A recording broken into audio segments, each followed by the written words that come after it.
యావత్తు ప్రసవేదన పడుచు మూలుగుచున్నది.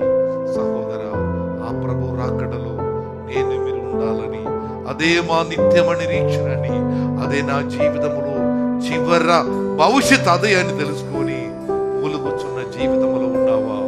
ఈరోజు ఆ ప్రభునందు జీవించాలని ఆశ కలిగి ఉన్నావా?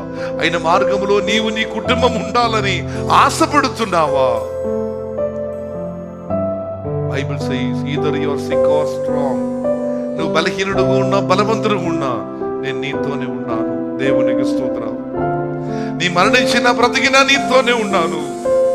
చివరికి నిన్ను అణచివేసిన సమాధికి స్వస్థత కలిగి ఈనాడు స్వస్థత పొందిన సమాధిలోనికి నీ వెళ్ళగలవు, గాని నిన్ను మింగివేసిన సమాధిలోని కూడా నువ్వు వెళ్ళలేవు. He healed the tomb, he healed the sepulchre, he healed the dead, he healed the sick.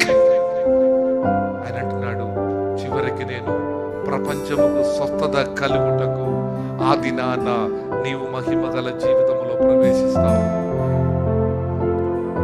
నీ కొరకు భూమి మూలుగుచున్నది, ప్రపంచ సృష్టి యావత్తు మూలుగుచున్నది. నీ రక్షణ కొరకు, నీ విడుదల కొరకు భూమి యావత్తు దేవుని ఎదుట కనిపెట్టుచున్నది, ప్రసవేదన పడుచున్నది.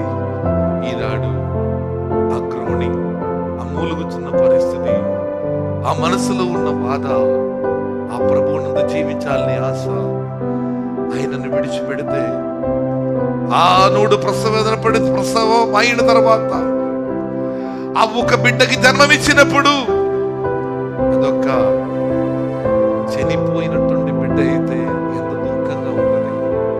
భూమి మనుష్య కుమారు రాకడలో నాకు నీకు విడుదల ఇచ్చినప్పుడు ఆనాడు ప్రభుతో ఉంటావా? భూమికి స్వస్థత కలుగుతుంది, దేవుని పిల్లలకు విడుదల కలుగుతుంది. నీవు దేని కొరకు లేపబడతావు? జీవ పునరుత్థానమా, తీర్పు